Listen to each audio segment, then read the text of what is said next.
Question number 21 देखिए ज़रा। Alternating current से to an AC power supply of 220 volt and 50 hertz, resistor of 20 ohm, a capacitor of reactance 25 ohm and inductor of reactance 45 ohm are connected in series. The corresponding current in the circuit and the phase angle between the current and voltage कितना होगा।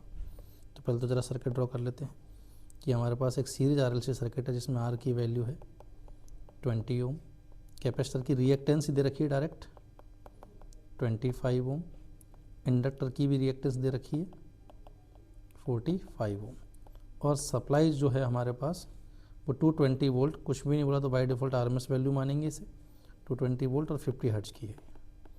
अब आपसे पूछा क्या है कि एक तो करंट बताइए, तो पहले तो इसके लिए मैं इम्पीडेंस फाइंड कर लूँ। जेड कितना हो जाएगा, under root of R square plus XL minus XC का स्क्वायर, तो ये कितना आ गया 20 का स्क्वायर, और XL minus XC net reactance भी कितनी बन रही है हमारे पास, ये भी कितनी बन रही है 20 ओम।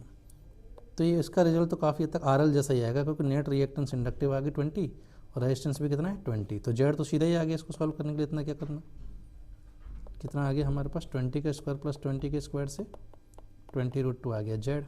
तो यहाँ से करंट की कोई भी वैल्यू, कौन सी वैल्यू पूछी है, the corresponding current in the circuit, कुछ नहीं बोला तो बाय डिफॉल्ट सर्किट में RMS करंट फाइंड करेंगे अपन।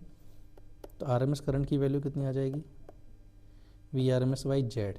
VRMS है 220, जेड की वैल्यू है 20√2, तो ये आ गया हमारे पास 11/√2, और 1/√2 होता नियर अबाउट 0.7, तो ये वैल्यू आएगी 7.7 एम्पियर के अराउंड। तो यहाँ 7.8 एम्पियर इसमें भी है और इसमें भी है। अब आगे क्या पूछा है, phase angle between current end voltage. तो करंट और वोल्टेज के लिए अगर बात करें तो देखो R की वैल्यू है 20 और नेट रिएक्टेंस आई है वो इंडक्टिव आई है हमारे पास, वो भी 20 ओम। तो अगर R और X अगर फेजर बनाए इम्पीडेंस का अपन, तो R की वैल्यू 20 है, नेट रिएक्टेंस इंडक्टिव हो जाएगी 20 ओम, ठीक है। तो जेड जो आएगा हमारे पास रेजिस्टेंस को लीड करने वाला आएगा 45 से एग्जैक्टली बीच में। और जिधर जेड है हमारे पास उधर ही नेट वोल्टेज होगा, और आर की डायरेक्शन में करंट हो गया, तो वोल्टेज जो है वो करंट को 45 डिग्री से लीड करेगा। हमसे केवल एंगल पूछा है, ठीक है। तो आई की वैल्यू आएगी 7.8 ampere and phi is 45, fourth option is the correct answer.